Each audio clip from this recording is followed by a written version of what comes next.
Hello, ഇന്ന് ഡിന്നറിന് എന്തുണ്ടാക്കാം? നമുക്ക് നല്ലൊരു ബീഫ് കറി ഉണ്ടാക്കിയാലോ? 3 സവോള, 1 തക്കാളി. സവോള നല്ലോണം വാഷ് ചെയ്യുക. കാരണം സവോളയിൽ കുറച്ച് ബ്ലാക്ക് കളറിലുണ്ടാവും, അത് നമുക്ക് വയറ്റിന് നല്ലതല്ല. അപ്പോൾ അതൊക്കെ നന്നായി വാഷ് ചെയ്ത് ക്ലീൻ ചെയ്തെടുത്തിട്ട് കട്ട് ചെയ്തെടുക്കുക. അതുപോലെ കട്ട് ചെയ്യുക. തക്കാളി ഒന്നും എടുത്തുള്ളൂ. എന്തുകൊണ്ടാണ് ഒന്നും എടുത്താൽ വെച്ചാൽ തക്കാളി ഒത്തിരി വേണമെന്നില്ല ബീഫ് കറിയിൽ. പിന്നെ പച്ചമുളക് ആവശ്യത്തിന്. അങ്ങനെ കഴുകി വെച്ച ബീഫ് നമ്മളിതിലൊന്ന് ഇടുന്നു. അതിലൊരു കഷ്ണം നിലത്ത് വീണായിരുന്നു, കണ്ടില്ലല്ലോ. അതിനുശേഷം സവോള, പച്ചമുളക്, തക്കാളി ഇതെല്ലാം ഇടുന്നു. ഈ ബീഫിൻ്റെ കൂടെ ഇടുന്നു കുക്കറിലേക്ക്. പിന്നെ കുറച്ച് സവോള ബാക്കി വരുന്നുണ്ട്, അത് മാറ്റി വെച്ചു. ഇതുപോലെ ഗ്ലാസ് ജാറിൽ കറിവേപ്പില വെക്കുകയാണെങ്കിൽ, ഫ്രിഡ്ജിൽ വെക്കുകയാണെങ്കിൽ കുറേ കാലം നിൽക്കും കേട്ടോ. പിന്നെ ജിഞ്ചർ ഗാർലിക് പേസ്റ്റ് ഇടുന്നു. പിന്നെ മുളക് പൊടി, മഞ്ഞൾപ്പൊടി, ഉപ്പ്, മല്ലിപ്പൊടി, ഇങ്ങനെ ഇതെല്ലാം ഇട്ടിട്ട് നല്ലോണം മിക്സ് ചെയ്യുന്നു.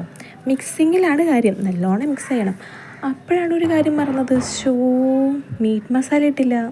ഇതും ഇടണം കേട്ടോ. ഇതിട്ടാൽ കുറച്ചും കൂടി ടേസ്റ്റ് നല്ലോണം നിൽക്കും.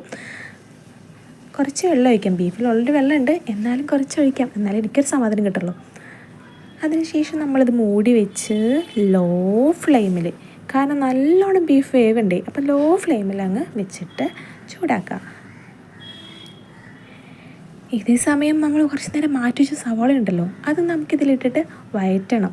കുറച്ച് ഓയിൽ ഒഴിച്ചിട്ട് വഴറ്റുക. കുറച്ച് ഗരം മസാല, പെരുംജീരകം, അതുപോലെ കുരുമുളക് പൊടി ഇതെല്ലാം ഇട്ടിട്ട് നല്ലോണം വഴറ്റി മൂപ്പിക്കുക. അതിനുശേഷം നമ്മുടെ ബീഫ് വെന്ത് വന്നല്ലോ, അതും കൂടി അതിലോട്ട് മിക്സ് ചെയ്ത് അടച്ചു വയ്ക്കുക.